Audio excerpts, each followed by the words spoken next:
Hello friends, स्वागत है आपका आज के न्यूज़ अपडेट में।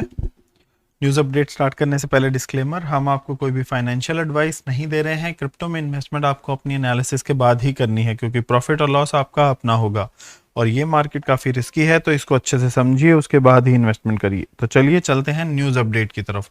तो न्यूज़ अपडेट में सबसे पहले जो न्यूज़ यहाँ पर हम कवर कर रहे हैं वो है अमेरिका से। तो अमेरिकन री इन्वेस्ट करेंगे अगर अपना स्टिमुलस चेक, मतलब यहाँ पर एक स्पेकुलेशन लगाई जा रही है। लेकिन अगर बात करें कि जब ये स्टिमुलस पैकेज दिया गया था दिसंबर और जनवरी के टाइम पर, तो उस टाइम पर हमने ये न्यूज़ कवर करी थी कि बहुत सारे जो अमेरिकन थे उन्होंने अपना स्टिमुलस पैकेज जो था वो इन्वेस्ट किया था क्रिप्टो करेंसी में और बहुतों ने स्टॉक मार्केट में।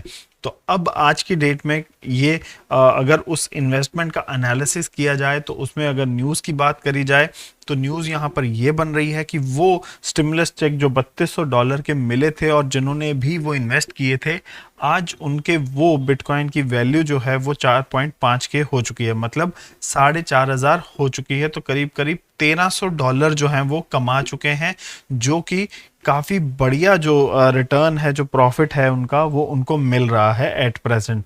और अगर बात करें इस स्टिमुलस चेक्स की, तो ये एक काफ़ी बड़ी अमाउंट में दिए गए थे, ट्रिलियंस में दिए गए थे जो यूएस सिटीजन्स हैं उनको। और वो सारा का सारा जो अमाउंट था उसका एक मैक्सिमम परसेंटेज क्रिप्टो में लगा था, क्रिप्टो में इन्वेस्टमेंट उसकी जो थी वो हुई थी। और आज की डेट में वो काफ़ी बड़ी अमाउंट बन चुका है। और ये न्यूज़ उसी को ही बता रही है कि कैसे जो स्टिमुलस चेक्स थे उन्होंने एक बढ़िया पंप जो है वो बिटकॉइन को या एक क्रिप्टो करेंसी के इकोसिस्टम को दिया है। और अगली न्यूज़ की बात करें यहाँ पर, तो अगली न्यूज़ है वेनेजुएला से। वेनेजुएला की अथॉरिटीज़ ने मोर देन 100, मतलब 100 से ज़्यादा माइनिंग मशीनें जो हैं, जो माइनर्स हैं, उनको यहाँ पर सीज किया है।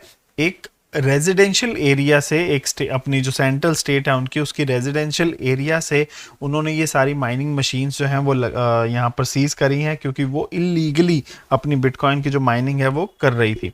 और बात करें वहाँ पर इलीगैलिटी की, तो एक प्रॉपर फ्रेमवर्क है जिसके थ्रू आप लीगली माइनिंग कर सकते हैं। और उसके लिए उन्होंने एक जो वॉचडॉग जो कंपनी है वो भी बना के रखी हुई है, सोनाक्रिप्ट। तो उससे आपको पूरे अपने जो ऑथराइजेशन है वो पहले लेनी है और उसके बाद ही आप अपनी माइनिंग जो है वो वेनेजुएला में आप कर सकते हैं।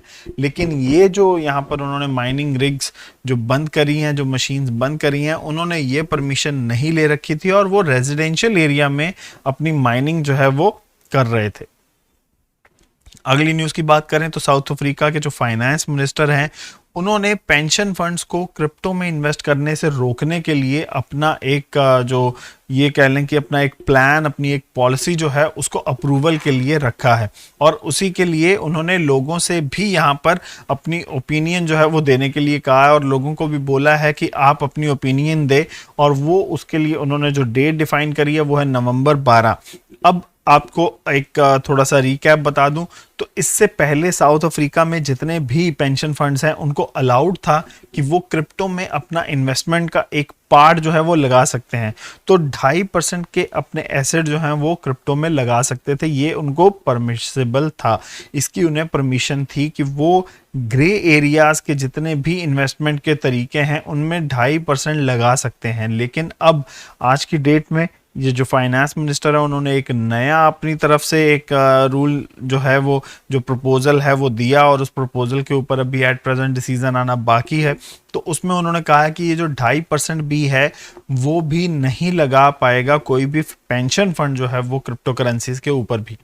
तो अगर ये लॉ आता है तो जितने भी पेंशन फंड्स ने अपने जो अमाउंट है वो क्रिप्टो में लगा रखी है उनको वो सारी की सारी बैकआउट करनी पड़ेगी।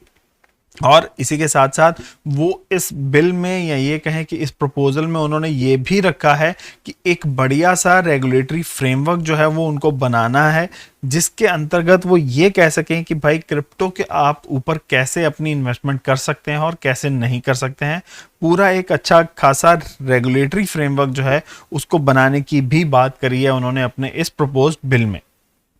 अगली न्यूज़ की बात करें, एक्सी इन्फिनिटी और जो DYDX, ये दोनों ने ओवरटेक किया है ओपन सी को, ओपन सी के रेवेन्यू को। ये डी ऐप में सबसे ज़्यादा रेवेन्यू बनाने वाली एट प्रेजेंट अगर हम बात करें कि इस वीक में तो मंथ में, तो ये एक एक्सी इन्फिनिटी और दूसरा DYDX, ये दोनों ही ओपन सी के प्लेटफॉर्म के ज़्यादा जो रेवेन्यू है दोनों ने ही बनाया। एक्सी इन्फिनिटी की बात करें तो उन्होंने यहाँ पर पिछले 30 दिनों में $190 मिलियन जो रेवेन्यू है वो अपना दिखाया है।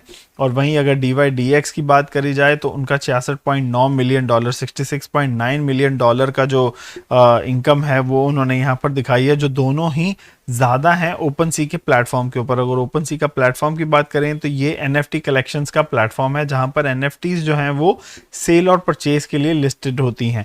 और वहीं एक्सी इन्फिनिटी जो है वो NFT बेस्ड गेम है, जिसके ऊपर NFT की पूरी मार्केट प्लेस है। अगर आप अपनी गेम प्ले कर रहे हैं तो आपको NFTs में ही बेनिफिट्स मिलते हैं, NFTs ही आपको बाय करनी पड़ती हैं और NFTs ही आप सेल आउट कर सकते हैं।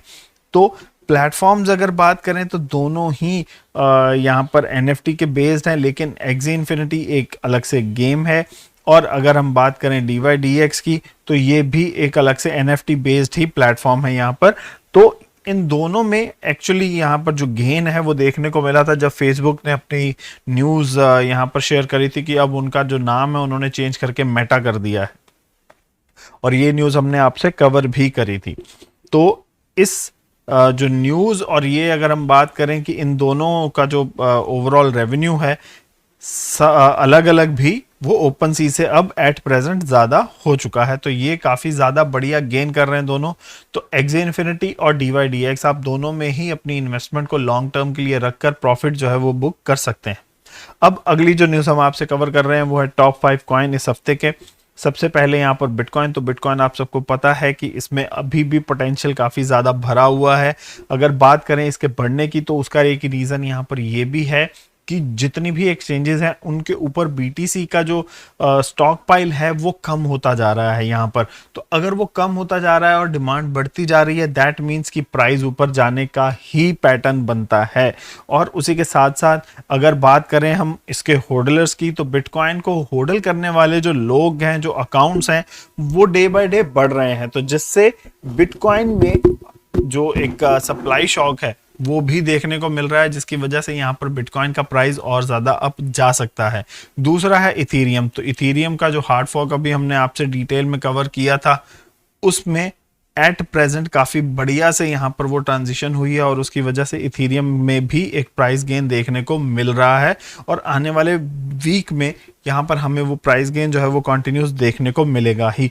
और BNB भी एक काफ़ी फंडामेंटली स्ट्रॉन्ग कॉइन है, एट प्रेजेंट काफ़ी बुलिश चल रहा है। इसकी जो एक तरीके से जो डिमांड एंड सप्लाई की बात है वो तो है ही, लेकिन उसके साथ साथ यहाँ पर BNB का बाइनेंस की अगर बात करी जाए तो काफ़ी बढ़िया से जो उसके ऊपर यहाँ पर रेगुलेटरी क्रैकडाउन्स की बात हुई थी, उसके लिए काफ़ी सारी इंटीग्रेशंस हुई, काफ़ी सारे नए बंदे हायर किए गए और एक बढ़िया तरीके से बाइनेंस को लेकर आगे चलने की बात हुई।